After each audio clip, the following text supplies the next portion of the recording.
laporan model A ya Pak. Nah terkait laporan model A ini berarti di saat itu Cantik ya Kak itu, Kaola. Aina juga cantik. ada aduan ke penyidik. Kamu juga cantik ayang. Kisah cinta Sayyidah Khadijah bersama baginda Rasulullah, sungguh indah dan sungguh mulia, kisah cinta terbaik di dunia. Berdebar jantung Sayyidah Khadijah saat kita masih belum tidur, kita masih senyum-senyum, karena aku tahu apa yang dia nggak tahu. Aduh, kita main drama dulu, drama ya. Let's go.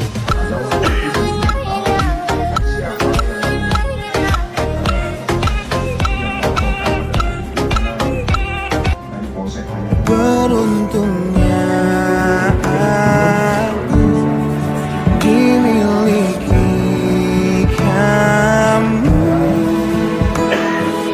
Kamu adalah bukti dari cantiknya paras dan hati. Kau jadi harmoni.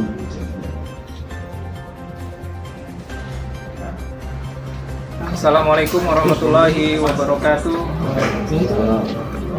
Selamat siang, salam sejahtera kepada kita semua, terutama buat rekan-rekan media semua yang telah hadir. Satu hal pertama yang saya sampaikan, terima kasih dan mohon maaf apabila tempat yang ada di sekeliling kalian ini mungkin agak sedikit kecil atau bagaimana. Ini pertimbangannya betul-betul sebenarnya tadi mau selektif, tapi ternyata kita harus tetap memfasilitasi teman-teman media yang lain. Jadi hari ini saya dan tim kuasa hukum akan menyampaikan beberapa hal terkait dengan gugatan cerai dan hak asuh anak yang diajukan oleh pihak RY.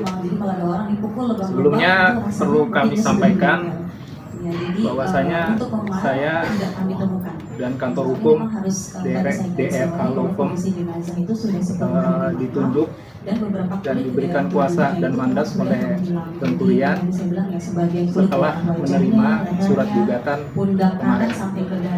Dan alhamdulillah, kalau kalian tadi bertanya kenapa di sini dilakukan, karena terus terang saya adalah anggota daripada Kongres Advokat Indonesia di bawah pimpinan Bapak Haji Cucu Hermanto. Dan beliau sangat mensupport semua kegiatan anggota, tidak hanya saya dan teman-teman di kantor, tapi juga semua anggota diberikan support, diberikan tunjangan. Beliau adalah orang yang menaungi kami semua. Jadi, dan kebetulan juga di sebelah kanan saya Ibu Aisyah, di sebelah kiri saya Sekjen, ada Sekretaris Umum daripada DPP KAI. Tapi jelas legal standingnya dalam hal ini adalah kantor kami, kantor saya. Oke, tidak ada kaitannya dengan DPP KAI.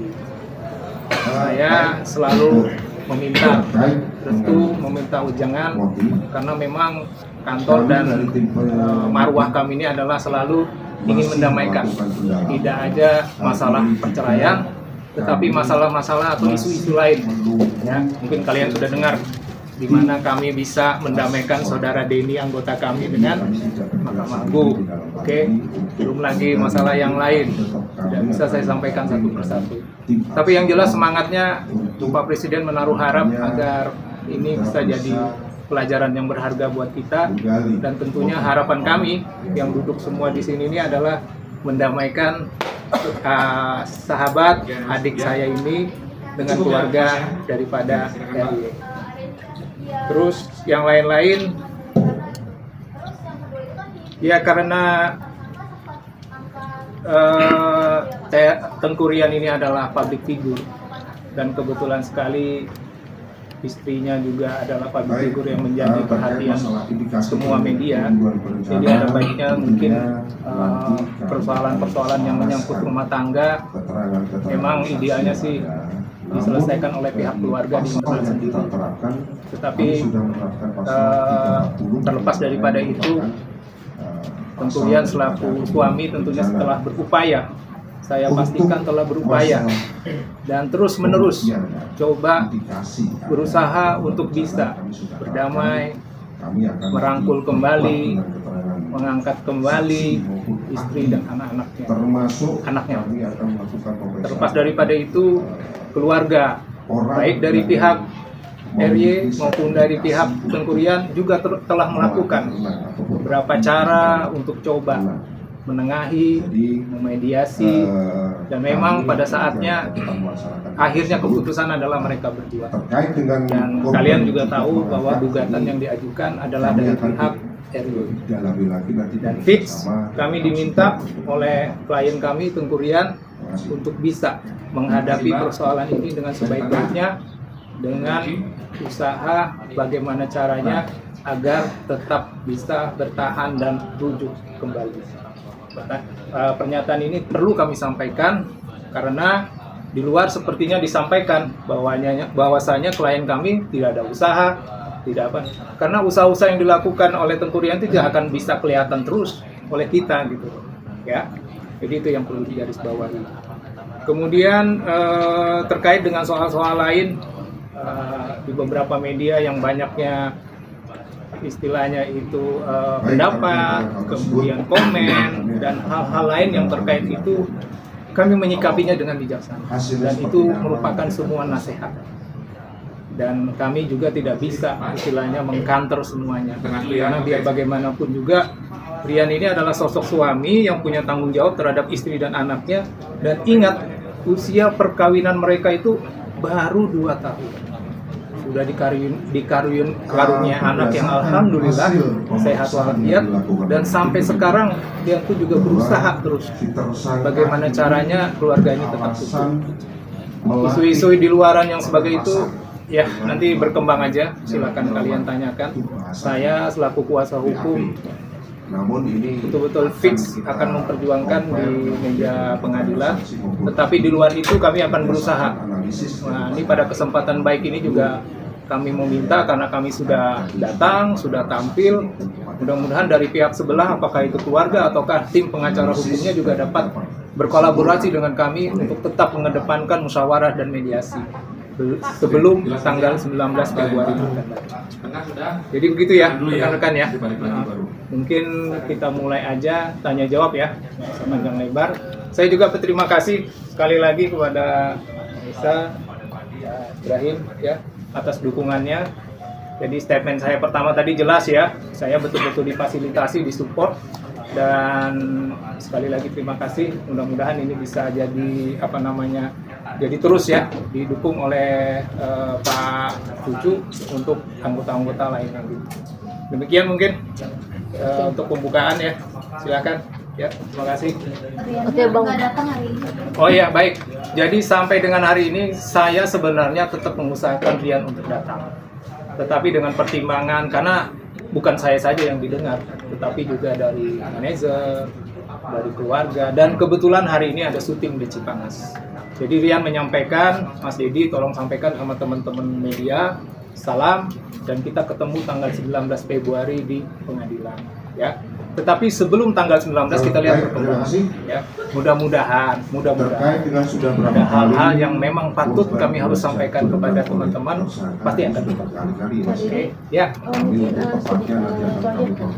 Rian dan RY ini sudah lama pisah rumah itu kapan, dan bertengkarnya sejak kapan sih? Karena kan melihat baru 2 tahun mereka berumah tangga ya. Kemudian yang berikutnya lagi, itulah kalau ditanyakan mengenai pertengkaran, kita tahu sendiri kalau di rumah tangga bertengkar sih biasa ya. Sebenarnya maklumin ya.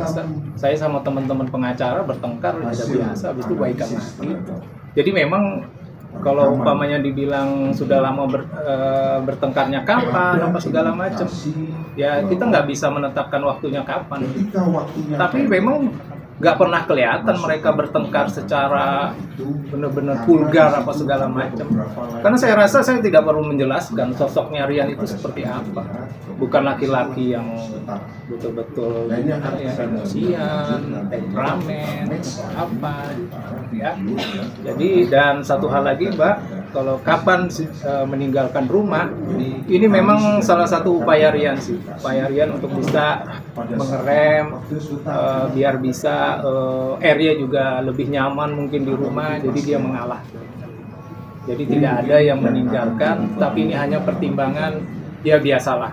Biasanya Mbak memang kalau ada prahara di rumah tangga, ada baiknya berpisah untuk saling masing-masing introspeksi diri, ya. Tetapi setelah itu akan bersatu kembali. Ini tinggal situasinya. Dan jangan lupa, keduanya adalah orang-orang yang sibuk gitu loh ya. Orang-orang sibuk. Itu mungkin. Bang, tapi komunikasi Ricis dengan Rian masih baik apa seperti apa Bang sekarang? Sampai dengan tadi malam, saya perhatikan di WhatsApp masih WhatsAppan mereka, ya. Masih WhatsAppan. Kalau telepon mungkin tidak, mungkin telepon. Tapi WhatsAppan terus. Aku mau ajak Mona keluar, gimana? Kamu apa kabar? Gitu. Ya biasalah gitu. Ya memang sih tanggapannya sih agak sedikit ini ya. Menurut saya sih ya biasa aja lah gitu. Kalau kita kan sama istri, sama anu kan, sayang di mana gitu ya kan. Ya itu hal-hal itu mungkin belum perlu waktu buat mereka berdua. Oke, Bang terkait yang lagi happening sekarang yang nafkah batin itu seperti apa sih Bang yang pernyataan dari kakak iparnya sendiri? Oh itu ya, nafkah batin ya, 2 tahun nafkah batin. Mona umurnya berapa sekarang ya? 2 setengah ya. Karena Ya kalau nafkah batin untuk inilah saya tuh mesti hati-hati nanggepin apa namanya yang di luaran ini, dianggurin setelah melahirkan, ya dilatihnya itu tuh mesti hati-hati kita. Khawatirnya itu bukan dari apa namanya hati yang paling dalam oleh RW. Jadi kata saya menasihatin kemudian terkait dengan Rian masalah untuk lebih bijaksana. Artinya kamu pun juga harusnya bisa wise, bisa bijaksana, bisa mengajak lebih pelan mungkin. Ya, Area mungkin belum siap, mungkin untuk di ini makanya bicara seperti itu kan. Mungkin juga itu kode atau tanda-tanda gitu. Jadi yang jelas klien saya Rian menyatakan tidak benar bahwanya dia. Karena kalau lihat dari jejak digital banyak sekali kebersamaan mereka yang perlu kita tanggapi dengan benar bahwasanya itu ya mungkin harus ditanyakan kepada yang bersangkutan kembali ya gitu loh. Itu lagi yang perlu digarisbawahi gitu loh. Jadi jangan diambil ujungnya aja gitu loh, dianggurin dan lain-lain gitu loh. Jadi nggak ada persoalan yang ini sih. Dan Rian itu sehat walafiat ya, nggak ada isu-isu diagnosa apapun ya gitu loh. Dan dia sangat menjaga kesehatan. Bang, jadi yang masih ada gugatan cerai apa Bang? Masih serumah. Kalau serumah sudah tidak. Dari kapan Bang? Dari kalau yang bilang sih setelah pulang dari umroh. Itu kapan itu? Desember, Januari ya. Sekarang baru Februari. Dari yang sendiri ada nggak? Kayaknya lebih kamu pesan. Usaha apa juga Bang yang dilakukan? Rian, tadi sudah saya sampaikan bahwasanya Rian selalu berusaha memberikan baju, memberikan pakaian, memberikan makanan, menanyakan dia di mana, segala macam, mengajak untuk juga bicara, gitu. Jadi hal-hal yang sewajarnya lah yang dilakukan gitu. Tapi lagi-lagi karena dari pihak sebelah masih bertepuk sebelah tangan, tentunya effort dan usahanya Rian harus lebih giat lagi. Dan itu perlu saya garis bawahi, itu tidak benar sama sekali ya. Rian itu orang yang sangat bertanggung jawab dan menjaga marwahnya ya. Jadi tidak benar sama sekali Rian itu tidak memberikan ya. Sampai dengan saat ini baik rumah, 2 rumah malah yang dibeli saat ini itu semua artinya hasil bersama itu, sama-sama dibangun. Jadi ya saya nggak bisa menanggapi soal nafkah. Yang jelas Rian sampaikan dan dia tuh memperlihatkan semua bagaimana dia memberikan nafkah itu. Tapi ini cukuplah itu konsumsi nanti di dalam ruang pengadilan. Bang, tapi Rian sendiri curhat nggak sih Bang soal Moana yang masih kecil jika ada perpisahan gitu? Curhat gak sama Abang gitu? Kan apalagi anaknya masih kecil kan Moana ini. Baik Rian maupun RY tidak ada mempersoalkan mengenai Mona harus ikut siapa dan bagaimana, karena ini adalah penafsiran bersama. Walaupun secara kumulasi di dalam surat gugatan diminta oleh RY untuk hak asuhnya, tapi itu biasa, itu biasa. Dan sampai sekarang akses Rian untuk bertemu, untuk bisa membawa Mona keluar dan segala macam itu tidak pernah dibatasi oleh. Walaupun, nah ini mungkin yang sedikit kita sayangkan, semua izin dan apa-apa tuh nggak bisa langsung ke RI, selalu lewat manajemen. Tapi it's okay, itu bukan satu problem. Yang penting Rian masih bisa bersama-sama dengan anaknya yang tercinta. Dan itu kita syukurin semua. Ya. Bang, indikasi orang ketiga ada bang? Keluarga gimana bang? Indikasi orang ketiga bang? Indikasi orang ketiga. Siapa yang punya orang ketiga? Nah, ayo, Ikut campur keluarga bang mungkin? Sedangkan udah satu-satu dulu. Kalau isu orang ketiga, ya namanya public figure, ya sangat mudah, artinya berkomunikasi, beradaptasi, bersosialisasi dengan siapapun. Jadi itu tidak benar juga. Saya sampaikan itu tidak ada perselingkuhan baik yang dilakukan oleh Rian maupun oleh pihak sebelah. Okay. Kalaupun ada isu-isu lain di belakang itu yang santer, aduh, saya nggak mau berkomentar terlalu jauh. Berarti alasannya apa bang? Ya, Alasannya? alasan apa ini? Gugat cerai. Gugatan cerai. Humas sudah menyampaikan memang secara global itu adalah masih mengambang-ngambang lah. Tapi ini memang salah satu strategi dari pihak pengacara untuk menyampaikan apa sih dalilnya. Dan sampai kemarin Selasa kami sudah menerima surat gugatan. Itu memang kami lihat isinya tuh normatif sekali. Normatif ini dalam artian memang tidak disebutkan apa sih masalah atau dalilnya.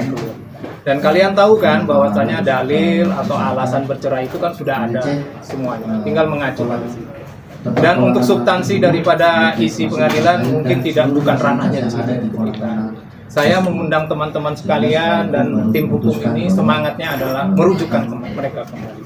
Ya, itu yang saya minta tolong. Bang,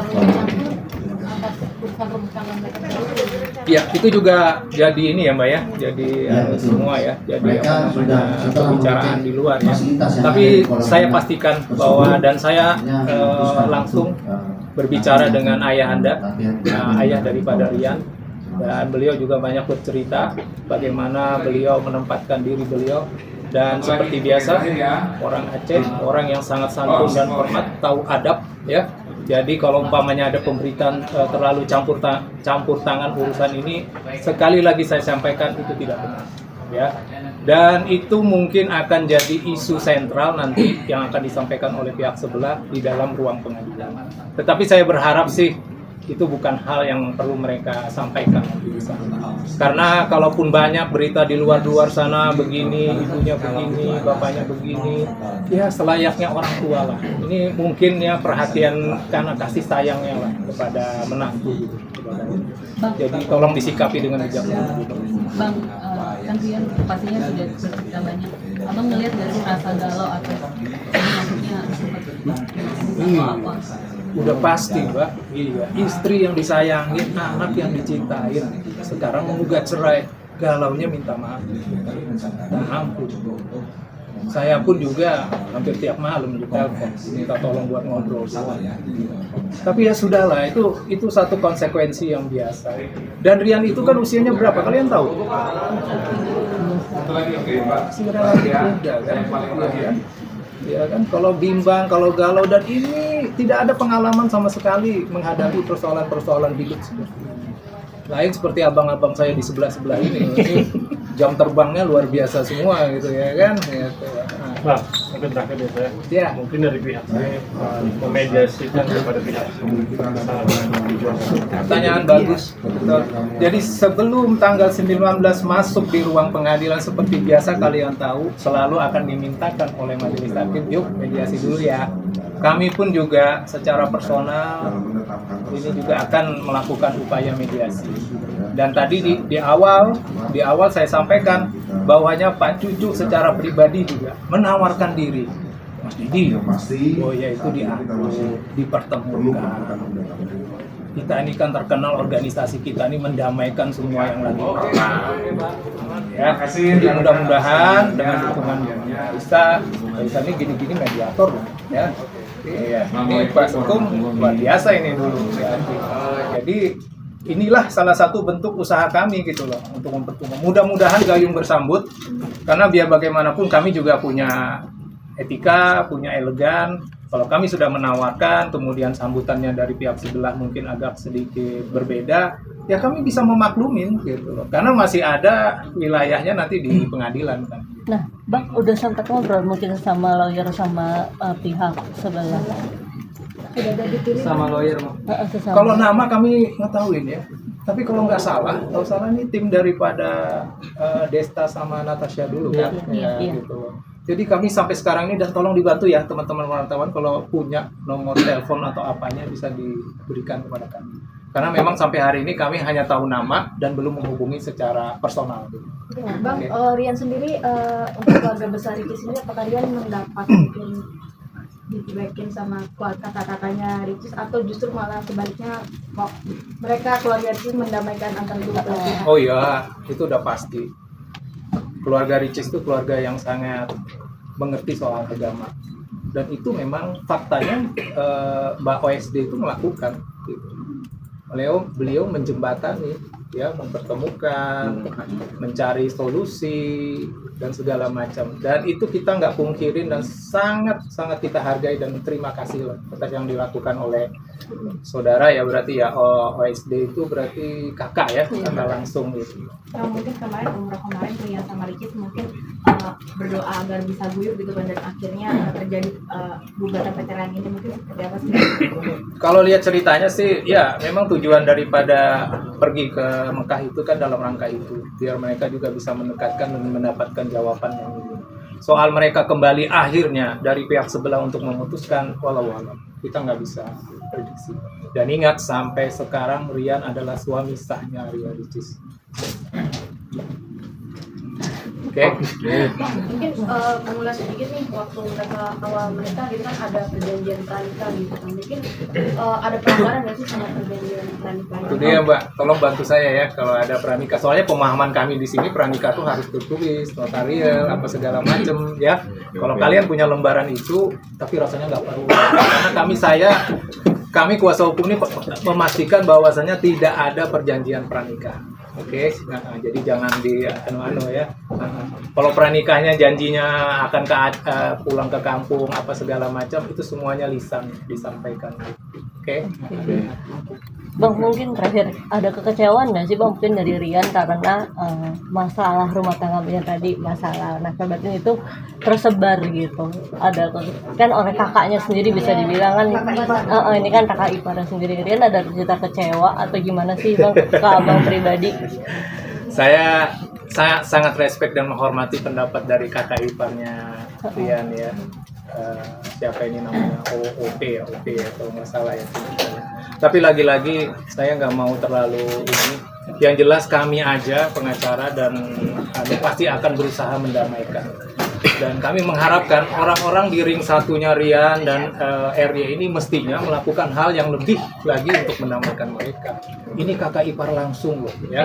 Dan jangan lupa dan jangan maksud kami jangan membuat sesuatu yang menurut kami itu malah bisa membuat mereka lebih renggang gitu loh. Tapi beliau melakukan itu atau menyampaikan itu mungkin ada alasan. Jadi saya rasa tidak perlu kita perpanjang. Yang jelas Rian sangat menghormati dan Rian langsung artinya mengkonfirmasi dengan beliau, dan beliau pun juga ya walaupun tanggapannya agak sedikit berbeda ya dengan RY maupun dengan istrinya gitu loh. Tapi sudahlah, kata saya itu nggak perlu diperlebar karena biar bangsa ini semuanya berproses gitu. Bang, nanti pada sidang pertama ntar Rian dipastikan datang nggak sih Bang? Ya. Pasti ya, kami pihak tergugat, dan satu catatan Mas, namanya kita digugat dan kita ingin mempertahankan, kami akan datang. Kami menghormati pengadilan dan kami menghormati keluarga. Baik ya. Dan kami mengharapkan pihak juga, karena mereka ini kan pekerja seni, ada jadwal syuting, ada jadwal, dan itu tidak mudah Rian untuk mendapatkan izin. Jadi sekali lagi kami sampaikan, mudah-mudahan bisa klop nanti waktunya tanggal 19 seperti biasa. Hanya datang pada saat itu, langsung menghadap ke majelis, langsung masuk ke ruang mediasi. Mungkin akan ada sedikit seperti biasa wawancara dengan teman-teman. Setelah itu kita lihat lagi lah perkembangannya. Ya. Siap. Anniversary udah ada jawaban belum dari Rian anggotanya ya? Anniversary ya? Artinya gini Bang, si Ricis mengatakan kalau maksudnya dalam pernikahan dia itu banyak settingan, dia yang atraktif lah, hanya yang mengupayakan dia. Ada tanggapan dari dia? Jangan setting-setting. Itu ya. Saya nggak bisa berpendapat apa-apa ya soal itu ya. Ini masalah uya-kuya seperti itu ya. Misal contoh ya. Iya. Iya lagi. Itu dia masalahnya itu ya. Tapi yang jelas itu untuk kebutuhan konsumsi media sih ya. Jadi istilahnya kalau boleh saya meyakinkan itu tidak benar sebenarnya.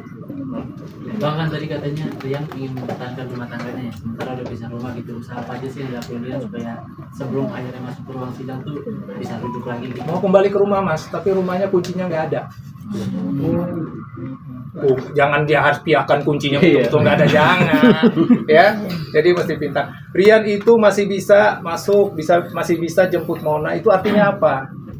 Artinya ya sebenarnya nggak mau bersama-sama aja gitu. Karena kan juga Arya juga banyak kesibukan, masih keluar Rian juga seperti itu ya kan. Jadi kalau ditanya lagi sekali lagi apa usahanya sampai sekarang, Rian dan juga meminta kami selaku kuasa hukum melakukan pendekatan-pendekatan secara profesional dan provisional baik kepada tim pengacara ke depan maupun kepada pihak keluarga.